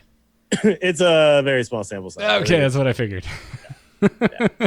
Actually, I can't. Let's see. It's like it's the winningest one. It's over. Let me see. What is the sample size? It's about 600 games. So I mean, it's a decent amount, but it's not. It's not, 481 games. Whereas the most popular deck, 170,000 games. Yeah. So sure, maybe like some dude is out there piloting this one deck while the rest of the world is like piloting the decks that we've changed things to, where we're like, Hinge Clan Thug. Remember that card? That card is still good. Yeah. I actually am having a lot of fun playing Rogue right now, to be fair. I'm playing the Hook Tusk version that also has Heist Baron Togwaggle and also has the so I run one Spirit of the Shark. I run a Leroy. I still have 2 Shadow Steps, no preps or anything like that. And then I have the Heist Baron Togwaggle with the evil rat, the evil cable rat and stuff like that. So it's just like you have multiple win conditions. One being I make a bunch of lackeys and I kill you that way, and I just do a bunch of tempo things. One being like I punch your face a lot and then I Leroy you. One being I Hook Tusk and pull out a bunch of pirates. One being I make my Heist Baron Togwaggle and then I make 2 Ysera's or something like that with the legendaries. It's just got a lot of ways to win the game and a lot of good tools, I think. So, and every game feels different because I am running the Hinge Clan Burglar and the Blink Foxes and all that kind of stuff. So every game feels slightly different, which is a lot of fun, right? Yeah. And I do think that the Shark is a very interesting card. We were talking a little bit about this before the show. Yeah, because it's the issue with all the spirits, right? Is you're having to basically take a turn off. Yeah, you have to remember, I am also paying 4 mana for the 0/3. So even though the next turn I'm doing like some super dope stuff, right? So like turn 4, drop this 0/3, do nothing. Now, if I can get away with that, sweet. Then turn 5, I can, make 4 lackeys with my miscreants, or I can make a giant Van Cleef, or I can Blink Fox and get 2 random cards, or Hinge Clan Burglar and get 2 discovered cards and things like that, right? But I still ultimately paid 4 mana for a 0/3. So in the cost of getting that extra Battle Cry effect, you have to factor in that cost you 4 mana ultimately, because most of the time what happens is that Spirit of the Shark will then die the next turn, right? I'm just talking in most of the times. Like, this is usually how it goes. I'm not talking like every single time it always dies and this is always how it works. But imagine if the value I generate from the Spirit is I get 4 lackeys instead of 2, and then my opponent attacks it with a 4/3. I've essentially paid 4 mana for 2 lackeys and heal 4. That's basically what I paid 4 mana for. Like, is that worth it? Like, sure. And it's something like you wouldn't put that. You probably wouldn't put that card in your deck, right? 4 mana. No. If the card just said those things on it, yeah. Heal 4, make 2 lackeys, 4 mana. I would be like, that's a lot to pay for that. But if I use the Shark to then turn my Edwin from, say, an 8/8 into a 16/16 or whatever, like doubles the whole thing. I guess it would be an 8/8 into a 14/14. Yeah, because it just doubles the pluses. Yeah, So not the actual doubling the plus not the 6. Yeah. stats. But essentially, Right. it's like I turned this 4 mana into like a super Blessing of Kings. Again, we come back to the potential upside. Like Yes. the potential upside of the spirit is certainly, I think, enough to consider it. And that's why I like that you've kind of narrowed it down to a one of, because do you ever want to deploy 2 of these in a game? Is there ever a game where deploying 2 Spirits of the Shark feels good? And is it the linchpin of what you're trying to accomplish? Like, do you have to have, are you going to take the risk of having 2 of these in your hand to up your chances of making sure you have a Spirit of the Shark? Yeah, to making sure that I at least do it once or get to potentially do it twice. I think the problem that I look at, and I've always kind of looked at cards, is this a 1 of or a 2 of? One of the main factors I always look at is, how is this going to feel if I have 2 of these in my hand at the same time? And with Spirit of the Shark, it's going to feel terrible. It's going to be real bad. I have 2 4-mana 0/3s in my hand right now. I don't like that. So, just go to a 1 of. Because I think we have to look at it as the average expected result of what you're going to get out of this card. And I think the average expected result is maybe somewhere in the realm of something that should cost around 3 mana, not necessarily something that should cost 4 mana, but the upside of sometimes it outright winning you the game is worth a 1 of inclusion, right? Yeah. So it's a hard card to evaluate, and a lot of people are like, looking at all these best case scenarios and saying this card is absolutely insane and broken, and then they're forgetting about all the times when it just sat and rotted in your hand and you could never play it because you had to continue to contest the board. So it's a tricky card, man. Tricky card, but it's fun. Sure. Like this, I like these kind of cards. They're fun. They force you to think critically. They force you to play properly, and that is fun about Hearthstone to me. I don't want just like a card where I'm just like slam it. It's always good,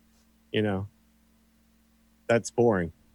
Yeah, no, totally. Rogue took an interesting turn for me. I wasn't really sure what they were going to look like after this. I didn't think it was going to be this exactly, but this is a really cool archetype. And clearly still figuring it out, right? There's a lot of variants. If you go out and you look for cards or decks with at least a portion of the packages that you see here. So I'm anxious to kind of see how it evolves. But I'm going to predict that Rogue will end up as a tier 2 deck. Because right now it's tier 3, but I think we're so early on in the process of people trying to figure out what decks work with it. I do think it'll ultimately land in about tier 2 when all is said and done with Rise of the Shadows. Yeah, I think so as well. But who knows? Someone might. We were talking before the show. You're like, oh man, usually nerfs happen. Everyone takes out the nerfs cards, and like 3-4 weeks later, the nerfed cards find their way back into a deck, and everyone realizes that it's still okay. That they're still fine. Yeah. Exactly. I don't think that's the case for Raiding Party by any means, but prep is going to find its way back in.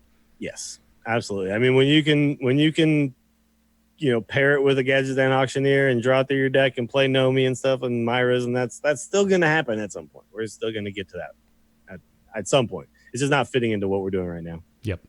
So, anyways, before we crack open the inbox and take an email or two, let's thank those of you supporting us over at patreon.com/TAC. That is the opt-in way to subscribe to The Angry Chicken. And whether you're giving $1 an episode or $50 an episode, we thank you a ton and cannot thank you enough, because that's how we get to do this for a living. So if you like The Angry Chicken and you get some entertainment out of it and you thought to yourself, I'd like to give back, $1 an episode, whatever works for you. Patreon.com/TAC is the place to do so. And we'd like to thank some of our more recent patrons. Thank you to Lou R., Sebastian, no last name given, and Tony M. Thank you for the support, you three. You guys are potentially helping us maybe reach that goal where we start playing monthly gameplay streams and do some collecting of the meta again. So indeed. If you want to see that stuff happen, this is the way to make it happen. And sometimes it happens late at night and we make cocktails and we get really goofy. Sure. It's wonderful. But I mean, if you want it to happen on the clock every month, playing new weird fun decks and playing with each other, and it's basically like an extra episode, you gotta hop on over there and make that happen, because we would love to do it. We just we need to make sure that it's worth the time to carve out and do that kind of a thing, right? Yeah, absolutely. I mean, we're contractors. A lot of extra stuff to do. We're contractors, bartenders on the side. We'd like to take one less contract, one last bartending shift, and that's sure. What the Patreon allows us to do. I would gladly trade that extra bartending shift in to collect the meta once a month for you guys. That'd be great. Sweet. Yeah. We could drink a cocktail while we're doing it instead of making it for other people. So check it out, patreon.com/TAC. Last night. Yeah. By the way, sorry, I cut you off, but I made the sweetest. I made this cherry strawberry lemonade spiked cocktail thing. Oh my god, it was so pretty. That sounds. Yeah. And I like did the whole garnish with like a bamboo stick through like a full strawberry and a cherry and a lemon wedge. And, Okay. I know. Okay. I mean, summer was is on here, fire. dude. So it's Aperol and lemon based shaken cocktails for me. Like that's anything that has those two things in it. That's a great jumping off point. I just want to sit at a cafe table in the heat, drinking those, watching people walk by all day. Having That's some what I want. nosh.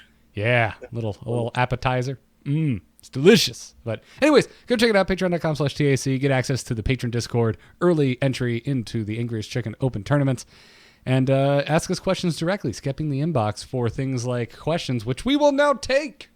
Hello? Hello, it's me. Hello. Just quickly, do you get my message? Yep. Oh. Hello, brother.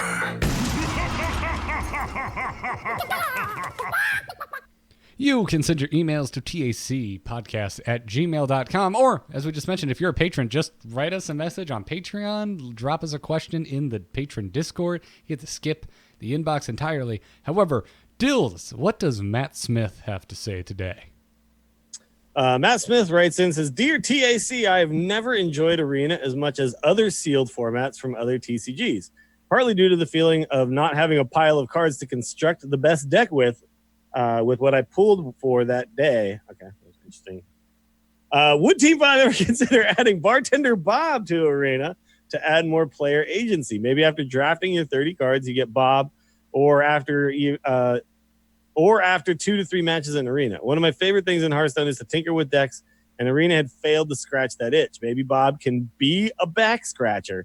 Thanks for the show. +5 would listen again. I'm with you, man.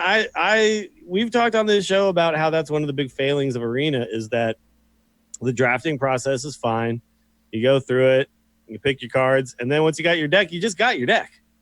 And right now in like MTG Arena, I can say do a limited format or whatever, and after like 2 games, be like, this card isn't working out for me, and just pull it out of my deck and put something else in. Or I can play even like the best of 3s where I can actually draft cards with no other purpose but to be sideboard cards in my drafted deck, right? So I can like I can pick a card that I would normally never pick as a main deck card, because I'm like, well, I might run into somebody with a bunch of flyers, so I will grab a plummet, which basically, for people who don't know, plummet just means kill something with flying.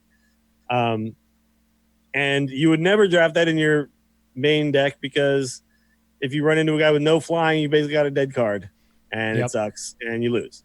But the ability to like move cards in and out is super sweet. I think the idea of Bartender Bob is super fun. I still hold to, let me draft 35 or 40 cards and then kick 5 or 10 cards to the curb and decide on these 30 cards and then go into my run, right? It's been so long without them having they've never made a change to the way we draft in Arena that I'm just full cranky mode. I'm like, throw it all out, show me all 90 cards, and let me just draft a frickin' deck at this point. Sure. Yeah, and we've talked about that too. Like, just give me all 90. But the thing about the 90 card thing is that then the 90 cards with the current bucket system wouldn't work, because you'd be like, oh, I pick all the cards from all the best buckets. So like, in their current system, they would have to go with like a different way of presenting these 90 cards, right? They would have to do it. And so that was something I was obviously seemingly more interested in, and it didn't bring up as much red tape before they introduced buckets, right?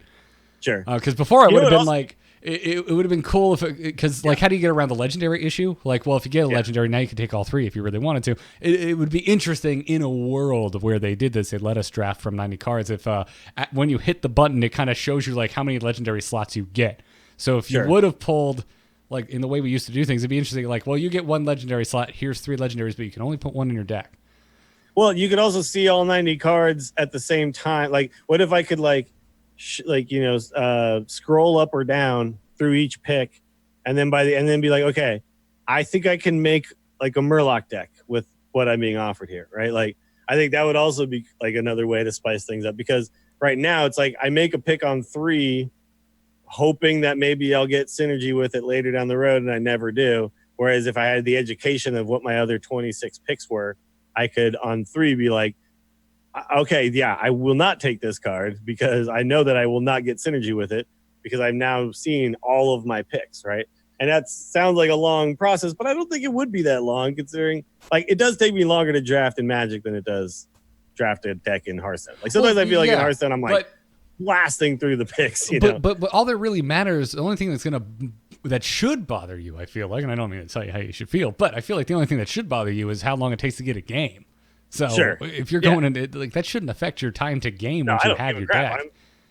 Picking and having it be like a hard process is part of the fun of gameplay. Like that sounds awesome to me. I really want to do that. Yeah. And so as much as I had another idea where you pick your class, you get like you draft 15 class cards, and then you get put into a draft pool with say 6 other people or whatever, and you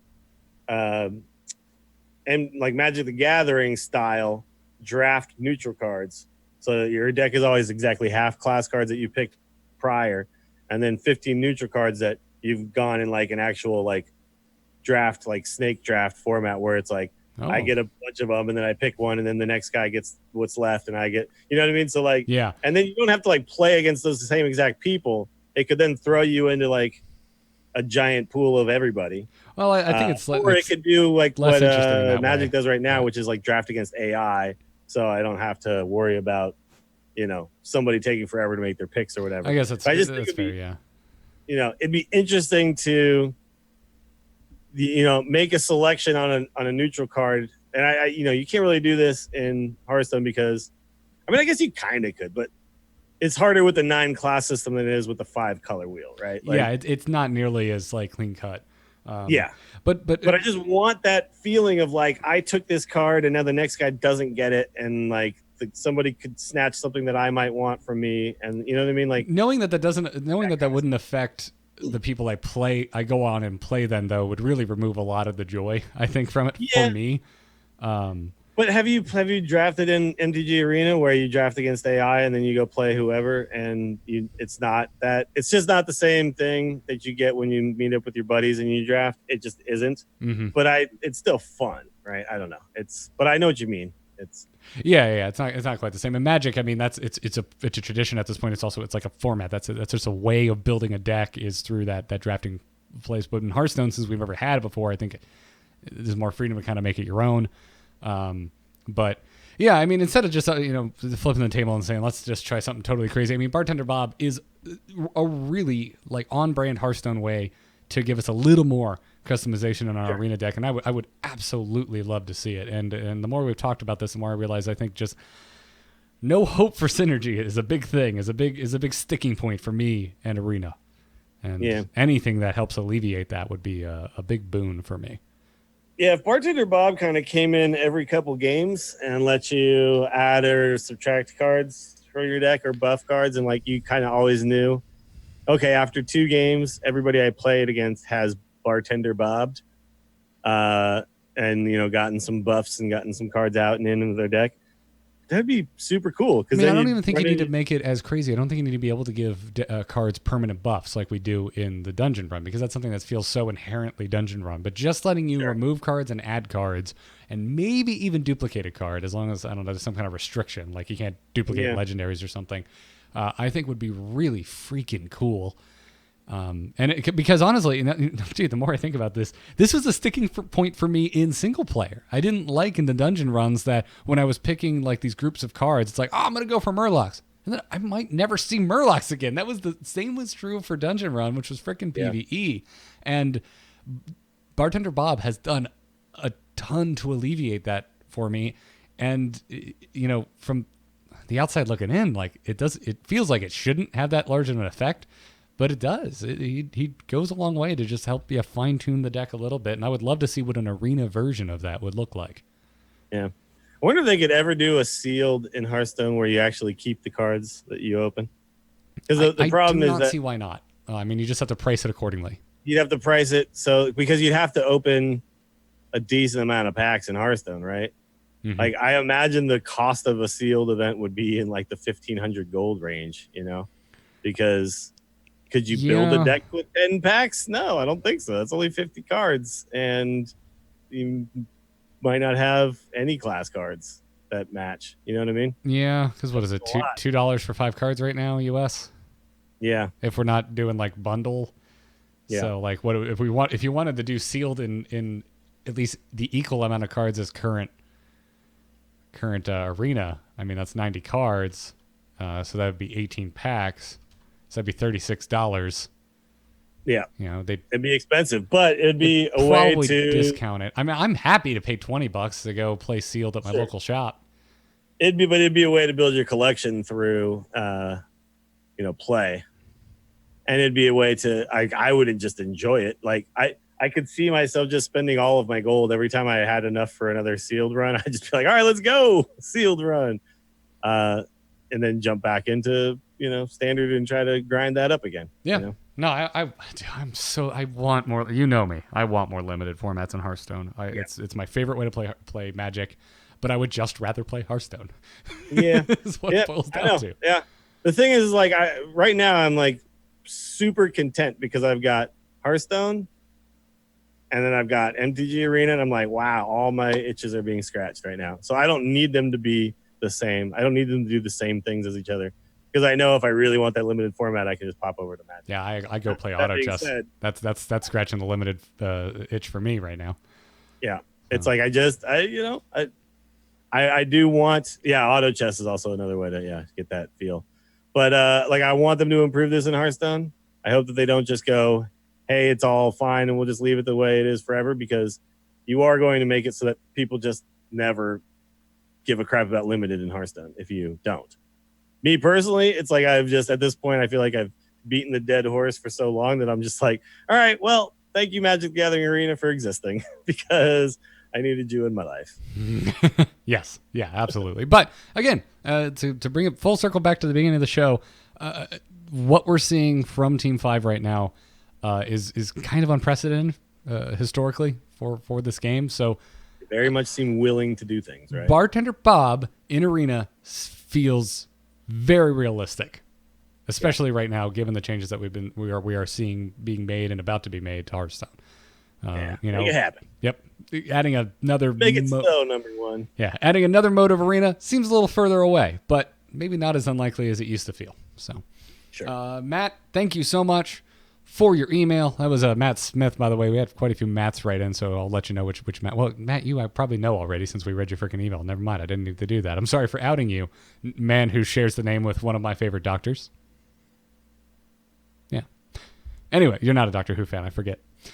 I'm like, what? That's going to do it for this episode, then. We're not going to sit here and geek out about Doctor Who. The Angry Chicken is supported by our epic patrons. You can become an Angry Chicken patron by heading on over to patreon.com/TAC. And huge thanks to our producers, Declan H., Sean C., and Cheesy Bob. Thank you very much for the support. You can catch the whole back catalog of episodes over at youtube.com/AMoveTV. And I would, again, recommend going over there right now anyway, even if you catch us on the download, even if you watch it live. Because Jocelyn and I put out our Evil Essentials video for Chapter 3 of the Dalaran Heist. Go see us talk about clearing and our strategy for clearing the streets of Dalaran on both normal and heroic. And thanks again to Blizzard for asking us to put that video together. You can catch us live Tuesdays at 4 p.m. Eastern right here on twitch.tv/AMoveTV. But before we leave, Dills, where can everybody find you? Check me out on Twitch. I'm twitch.tv/WillyDills, and on Twitter, I'm at WillyDills. You can find me playing the Hearthstone and the Magic the Gathering Arena, as we talked about previously. And I'm feeling like it might be time to dip my toes back into that auto chess, because I've heard they've made a lot of really good changes. And the UI is smoother and everything works better. And yeah, and the company that made Auto Chess is making their own mobile version from scratch with unique assets, and Valve just announced they're making their own version of Dota Auto Chess. Wow. So there's already that's to me the thing that was holding it back from being fun was the fact that it was it felt like a mod, right? Like I had to click the courier to then do a thing. I had to like click a guy and then click the guy over here, and it's like I can't just drag the guy where I want the guy to go. Like I have to go through. It was a all this little rigmarole. counterintuitive in that way, yeah. Especially with the timer. I think the timer has to be there because the games easily go 40 minutes. If the timer wasn't the timer is part of the game. The Yes. like it's making the decisions quickly is a huge part of the game. Because I've been playing this game called Arena of Evolution on mobile, and it's basically a clone of auto chess, but it's really fun. I did not know about this. I am bringing my phone up right now. Yeah, you should check it out. It's really fun. It's essentially just an auto chess that works, but it's like it's standalone, so you drag your guys around and you do whatever. And I'm like, wow, I do really like this game style. It really is fun. Like, I just don't like the way that it feels when the controls and everything with auto chess. But I don't feel the same sense of like, I don't know, feeling like I'm being like duped or like advertised to when I see a lot of, you're seeing a lot of Hearthstone players and now some ex-Hearthstone players really kind of singing the praises of auto chess and I'm buying into it. I saw a lot of people doing that with Gwent, which whatever you might like Gwent or whatever, but a better example might be Artifact. A lot of people were like, yeah, Artifact's going to be the next big thing, and it just fell off a cliff. But auto chess I legitimately enjoy it, and I'm really excited to see standalone versions of this, and I'm installing this Arena of Evolution right now. You should check it out, man. It's pretty fun. It's super cool that it's just on your mobile. So like, if I'm just like vegging out watching TV or something, or like going to bed, it's just, I don't know. It's like my new little thing. I just go on. One game takes 20 or so minutes if you like finish well or whatever. And it's just it's tons of fun. So I'm just very excited about it. If auto chess actually, because I think the format is super cool. And the one thing that prevented me from playing it was just the logistical aspect of playing the game, right? Which I really hate when the controls keep you out of a really cool game, right? Yep. It happens a lot. Like there's been so many sweet, Just Cause. I really like the Just Cause franchise in a lot of ways, but I couldn't stand the controls and how they felt. For me, it is Star Citizen. It's a game that whatever. People have such loaded opinions of it because of its crowdfunding, and it's still technically not a release game. But it's a game I was so excited for because I grew up playing X-Wing and TIE Fighter and those Star Wars flight games. It was some of the earliest PC games I ever played, and I love them. I love those games to death, and I'm like, oh my god, Star Citizen's coming out. That looks amazing, and it does. But I have to like read a novel to learn how to take off from a base, and I'm just not interested in that. I just want to go fly and blow things up. Sure. So, yeah, there's also Elite Dangerous, but it's equally as impenetrable. So, yeah, those are those games for me. I totally understand where you're coming from, and I almost quit on auto chess. Auto chess was right on that cusp. You ever play a game where you're just like, oh, I hate this. It's such a piece of crap. And then like an hour later, all you can think about is that game. And you're like, what? Sure. I got to break through. I'm going back. I've got to break through. That's what I absolutely know that feel. And that's what happened with auto chess. I was straight up angry at the game for existing the first time I played it. But anyways, there's your mini auto chess segment, everybody. Hope you enjoyed it. That's going to wrap it up for the Angry Chicken this week. If you want to hear more thoughts like that, you can follow me on Twitter at Garrett Art. I'm spewing all kinds of opinions over there. Everything is at amove.tv. I just put up a brand new episode of Let's Talk About Star Wars. There'll be a new Into the Nexus this Thursday and a new R2-T2 coming at you real soon. But that's going to wrap it up for this week's Angry Chicken. Until next time, job's done. Job's done. Yeah!